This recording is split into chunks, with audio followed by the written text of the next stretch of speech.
ममता बनर्जी के सामने जय श्री राम के नारे लगे तो ममता सरकार ने कार्रवाई करते हुए 10 लोगों को हिरासत में ले लिया। इसके बाद बीजेपी ने ममता बनर्जी के खिलाफ मोर्चा खोल दिया। इस कार्रवाई के खिलाफ बीजेपी के कई नेता सड़क पर उतरे तो वहीं चुनाव प्रचार में बंगाल ने हिंसा का जो दौर देखा था वो चुनाव नतीजों के बाद भी नहीं थमा है।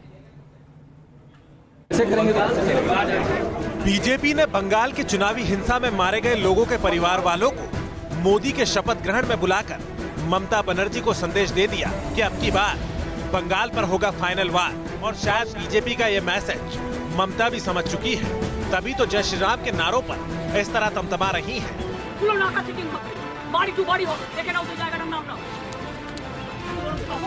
चुनाव की शुरुआत से पहले बंगाल में बीजेपी की दस्तक से ही ममता बनर्जी की पार्टी में घबराहट दिखने लगी थी। इसी का नतीजा है कि चुनाव प्रचार के दौरान बंगाल में हिंसा का दौर नजर आया।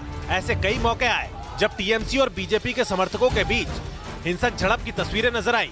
इतना ही नहीं, वोटिंग के वक्त भी बंगाल में हिंसा देखने को मिली। बंगाल में राजनीतिक हिंसा का जो माहौल चुनाव प्रचार के दौरान नजर आया वो नतीजों के बाद भी थमा नहीं है। पूर्वी वर्धमान जिले के केतुग्राम इलाके में गुरुवार को बीजेपी नेता की हत्या हो गई। आरोप है कि टीएमसी से जुड़े 3 लोगों ने इस हत्याकांड को अंजाम दिया। इस वारदात के बाद बीजेपी कार्यकर्ता सड़क पर उतर आए।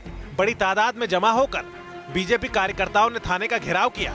लोकसभा का झटका अभी संभाल नहीं पाए हैं। धार्मिक स्तर पर यहाँ विभाजन होता था, मुसलमान हिंदुओं के लिए अलग अलग, और अभी हिंदी भाषी बांग्ला भाषी, इस प्रकार उनके नेता और मुख्यमंत्री खुद बोल रहे हैं।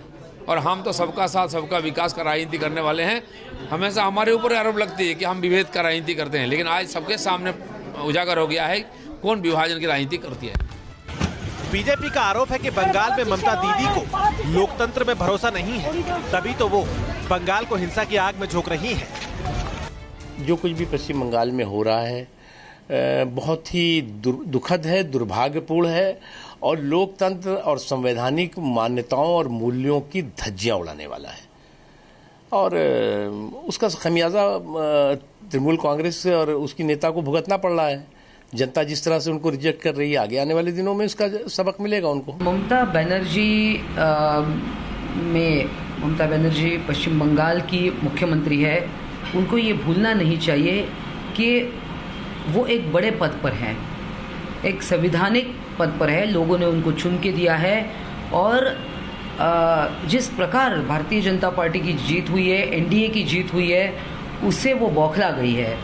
और अपने ही देश में, हिंदुस्तान में अगर जय श्री राम के नारे लगाने पर इस प्रकार से अगर ममता जी का बर्ताव रहा तो उनको और भी भारी नुकसान पश्चिम बंगाल में उठाना पड़ेगा। जय श्री राम के नारों के बाद ममता सरकार ने कुछ लोगों को हिरासत में लिया। इस कार्रवाई के खिलाफ बीजेपी खुलकर मैदान में आ गई। ये नारेबाजी जिस इलाके में हुई वो बीजेपी नेता अर्जुन सिंह का इलाका है। यहाँ से अर्जुन सिंह चुनाव जीत कर संसद पहुँचे हैं, तभी तो अर्जुन सिंह नारे लगाने वालों के समर्थन में सड़क पर उतर आए और अपने समर्थकों के साथ थाने का घेराव किया। पहली बात तो ममता दीदी को जो जवाब देना था वो भाजपा के कार्यकर्ताओं ने अमित भाई के नेतृत्व में दे दिया है। आज वो उसका गुस्सा उगल रही है। और रही बात आरएसएस की विचारधारा की, तो आरएसएस की विचारधाराओं तक पहुंचने के लिए ममता दीदी को आज और 4 जन्म लेने पड़ेंगे। भाटपाड़ा इलाके में चुनाव नतीजों के बाद भी सियासी हिंसा थम नहीं रही है। चुनाव नतीजों के बाद 27 मई को भाटपाड़ा में एक बीजेपी समर्थक की हत्या कर दी गई। बीजेपी ने आरोप लगाया है कि इस हत्याकांड के पीछे टीएमसी के लोग हैं। अच्छा, आज आप लोग यहाँ पर कई सारे परिवार मौजूद हैं, लेकिन वो मीडिया के सामने नहीं आ रहे हैं, इसकी क्या वजह है?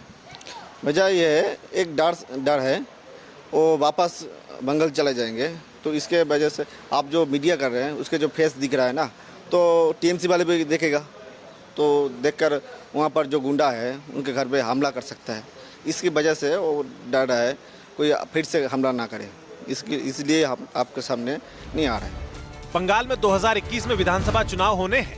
ऐसे में जिस तरह से बीजेपी बंगाल के मोर्चे पर आगे बढ़ रही है, उससे ममता बनर्जी और उनकी पार्टी की घबराहट बार बार सामने आ रही है। T news nation. रुकेंगे एक और ब्रेक के लिए।